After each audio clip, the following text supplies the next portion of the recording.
Yes, people, welcome back to Man Knows Football. You're here with Guni, and finally the Premier League's back. Chelsea is back. I have been missing my club, although we didn't end the first half of the season in the most positive fashion. We are back and we have started the second half of the season in the best way that we could have imagined. We got 3 points on the board. Very important 3 points. As I've mentioned, our form brief before this hasn't been great.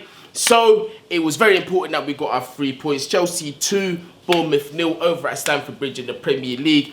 We are still sitting in a bit of a poor position, but don't pay too much attention to that because the gap between 8th, where we are currently sitting, and 4th is only 6 points. And bear in mind that we have only played 15 games. Spurs, who are sitting in 4th, have played 16, so they have a game in hand. So if we do win our game in hand, potentially we could be 3 points off that top 4 spot. But that also depends on January massively and what business that we get done there. But that's going to be a conversation for the coming transfer video, where we'll be talking about one of my favourite youth players in Kouadio Kone, aka Manu Kone, over there at Borussia Mönchengladbach. A player that we have been linked with. Apparently Christopher Vivell, the technical director, the newly hired technical director at Chelsea, does like this player. I am a huge fan, so watch out for the video for that coming out. And also as well, we've got a keeper news on this Enzo Fernandez stuff. Apparently Chelsea have entered the race, so let's see what's going to happen there. But this video, quite rightly so, is about the 3 points we gained against Bournemouth. Obviously, we had several key players in the World Cup that were also key for their country that went, deep into the tournament, Kovacic being one of them, which is why we didn't see him in the lineup. So we saw a bit of a rotated lineup, and we did see Dennis Zakaria feature today, and we also saw a back four. Thiago Silva and Koulibaly as the centre-back partnership, Cucurella as the left-back, right-back as well, Reece James. It was good to see him start. Midfield, we saw Zakaria, Jorginho and Mason Mount, and the front three of Pulisic, Kai Havertz and Raheem Sterling. And I want to start off by saying, in that first half, Chelsea looked very dominant. They looked a lot more assured than they have previously under Graham Potter. They actually look like they've had a pre-season together finally. They look like, during the World Cup, those players that did come back when they did, jump straight back into training and started to learn the instructions. We do know Graham Potter said that he's been working closely with several players, and some other journalists have been reporting that, the players have been enjoying the training. Although it is very intense, they are enjoying working with Graham Potter, and we definitely saw some signs today, especially in the first half. I thought the attacking partnership between the three of them was excellent. I've got to throw Mason Mount in that as well. Definitely got to give him props. There's certain intangibles about Mason Mount that I can never diss in terms of him being that team player. I know I've been very harsh on Mason Mount, but in terms of him being a team player and having somebody like that in the squad, he's definitely someone that's important. And I felt that, at times, yes, he did go missing in the game at times, but I thought when he was involved in the game, he done some excellent things. He uses his body excellently to shield the ball. Very good at progressing the ball forward today, linking up play very well. Raheem Sterling, Kai Havertz and Pulisic all on the same wavelength, it seemed. It was a lot more positive, a lot more balls going forward, being played forward, a lot more runs being made, line-breaking runs being made, balls being played. Fair play to Jorginho as well, I've got to say. Today, I thought he looked a lot better than he usually does, but I strongly believe that's because he had Dennis Zakaria in behind him, to do all that dirty work and to clean up.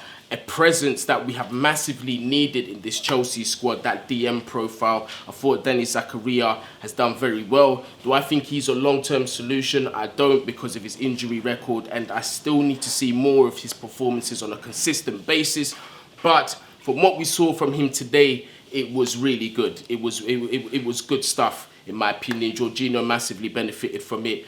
Mason Mount benefited from playing in that number 8 position, his natural position, a position he's come out and said several times that he feels more comfortable playing. Graham Potter is finally listening to that. Front three today, I thought they flowed excellently. Kai Havertz today was making the right runs. His end product was good in terms of making the right passes. There were several opportunities where I felt he did make the wrong decision, especially in the second half. There was an opportunity where there was a counter-attack and Kai Havertz had that ball on that left side. He had the option of either playing Conor Gallagher in and Raheem Sterling was at that back post screaming for the ball unmarked. That was the option he should have gone for, but he did pick Gallagher. It's small things like that that he needs to refine in his game to become that elite player that we know that he can become. But fair play to Kai Havertz today.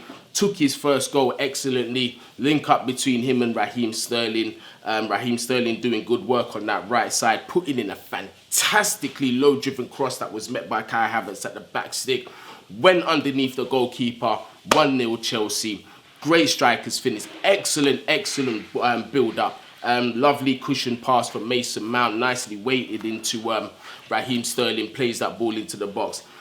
You know, Chelsea at this point will look a lot more dominant, and I think the two massive factors that were involved in this, obviously, number one, Zakaria, his presence in that midfield, his defensive presence, his ability to break up play, you know, his ability to also slot back into that centre-back position as well, because in the first half, I've seen him make several maybe not several, but I remember him making one last-ditch challenge that was really important, conceded the corner, but he done his job really, really well. And it just goes to show, imagine having a top level DM that can play every single week, that stays fit in that Chelsea team. It's definitely going to elevate us massively. So fair play to them. Defensively, from a defensive point of view, few worries for me. Thiago Silva, obviously, I'm going to start off with him. Very early in the game, you could see he wasn't moving quite rightly. His hamstring was bothering him a little bit. But made the right decision anytime he got the ball. He was still trying those long balls regardless of his injury, but you could see that he was getting uncomfortable. Eventually was subbed off, but I felt that he could have been subbed off earlier. But outside of that, I thought we controlled the game in that first half pretty well. We got our rewards. Both goals came in that first half. The first one being from Kai Havertz, 16 minutes. Great build-up for that goal. Good finish as well. Good striker's finish. Kai Havertz finding himself in a good position. Very decent position. I've seen in the past, you know, that space being vacated when the perfect ball's being played in. So it was good that Kai Havertz picking up that position. And then Mason Mount for the second goal as well. Not quite sure what Dennis Zakaria was doing there, because he was actually through on goal. Had the opportunity to shoot. Feel like he doubted himself, or perhaps he wasn't quite aware of what was in front of him at the time. Took that extra touch and took the opportunity away. Somehow the ball has found itself with Kai Havertz, who plays that ball out to Mason Mount, literally lays it off for him, who picks a beautiful near post finish as well, man. Couldn't have been any more perfect than that. Curls it inside, shows his quality, man. 2-0 Chelsea, and really it's a deserved scoreline. Up until this point, we've been dominating them. We've been cutting them apart with the passes. Fair play to Cucurella as well. Although I did feel he was a little error-prone in his, rash in his defensive challenges today. Although he made several great ones, to be fair on him. Going forward, I thought he improved as well on that left side. Same on that right side. Reece James as well. I thought, you know, he was running that channel, linking up with Raheem Sterling pretty well. I'm not going to lie, I was quite excited to see what they was cooking on that side. But unfortunately, in typical Chelsea fashion, Reece James finds himself with an injury and he looks absolutely devastated. He was lying there on the floor for a minute with the physio around him, and I was just fearing the worst because he looked like he was crying or upset. Obviously, he came back from that serious injury. He had to come off, but the good thing is that he was walking off comfortably on his own. I hope it's not a long layoff. We need Reece James, but at the same time, we cannot rush this guy back from injury, and I felt that we've done that slightly. Yes, he was involved and integrated in other friendly games before the second half of the season started, but with the player that's had as many injuries as he's had by his age, we've now got to accept that Reece James is looking to be an injury-prone player, and we cannot rely on him on the entirety of the season, which now beggars the question, what do we do in either the January or the summer transfer window? Now, the first thing I'll say is that this looks to be an issue that needs to be addressed in January, because this is something that we should have addressed in the summer. Some of you will remember, those that have subscribed will remember that I mentioned Kyle Walker-Peters was available for £18 million, and that could have been a decent, cheap option, backup option, who wouldn't have minded being a backup for Reece James, could have played there. Now we are linked with better quality. Well, I don't know about better quality, but we are linked with young quality players, Malo Gusto being one of them. We're going to need to probably pull that and bring that to January now. That looks like it needs to be a position that's got to be addressed, because me personally, I don't want us relying on Azpilicueta for the second half of this season as our primary centre-back. I don't think he can do a consistent job. I think he's been a great servant for Chelsea, but based on recent sample size, I don't think he is that guy to be there long term. We have to address it in January. But what I saw from Chelsea today was a lot of positives. I felt we was in the driving seat for the majority of the game. Second half though, I will say I felt that we were wasteful with chances. Once the midfield structure changed, Zakaria came off the pitch, Conor Gallagher coming on, Reece James coming off as well. You could see that Bournemouth was starting to enjoy the ball a little bit more. They were putting a lot more pressure on Chelsea, and it was sort of all hands on deck again. And that for me kind of brought me back down to reality and reminded me that against better opposition, we possibly could have come away from this game today with a point. Although there were several great performances, especially from our attackers, yeah, there were some good performances. I felt from the defensive perspective, we did still look a bit shaky, and that stemmed from the midfield. Once Zakaria went off, we were getting bypassed a hell of a lot more during that game.